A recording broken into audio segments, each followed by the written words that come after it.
부여 지역에 일제강점기 신궁이 건설된 사실 알고 계십니까? 일본이 백제 고도의 신궁을 만들어 정신적 지배의 도구로 삼으려 한 건데 일본의 경제 침탈이 시작된 요즘 당시 신궁의 흔적을 놓고 부여군이 고민에 빠졌습니다. 일제가 만든 허망한 바벨탑 흔적을 보존할지 철거할지 여부입니다. 강진원 기자입니다. 일제강점기 일본은 조선을 정신적으로 정복하기 위해 이른바 내선일체 전략에 나섭니다. 천황 숭배를 위해 전국에 1,100여 개의 크고 작은 신사를 지었고 서울 남산과 부여 등 두 곳에는 관패대사, 즉 신궁 건설을 추진합니다.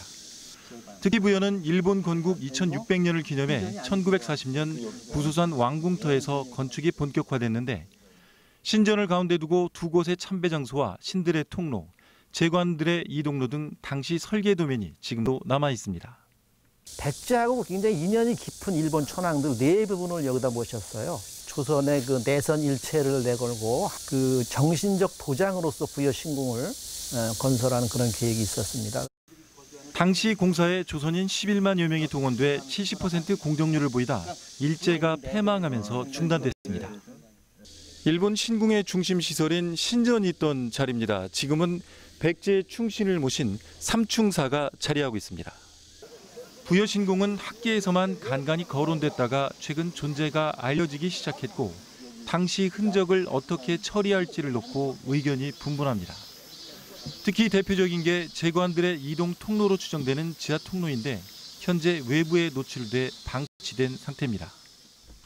여기가 입구가 되겠고요. 여기서 한 80m 정도 쭉 지하로 들어가서 현재 삼충사가 있는 그 앞 광장 그쪽이 출구가 되는 것이죠. 근데 부여군은 역사의 교훈으로서의 보존과 철거를 놓고 고심 중이며 일본 경제 침탈 상황을 고려해 우선 철거 쪽에 무게중심이 실리고 있습니다.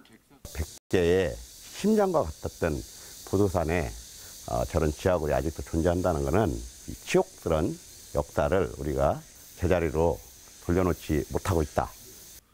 부여군은 학계와 군민들의 토론회와 의견 수렴을 통해 신궁 잔재의 처리 여부를 최종 결정할 방침입니다. TJB 강진원입니다.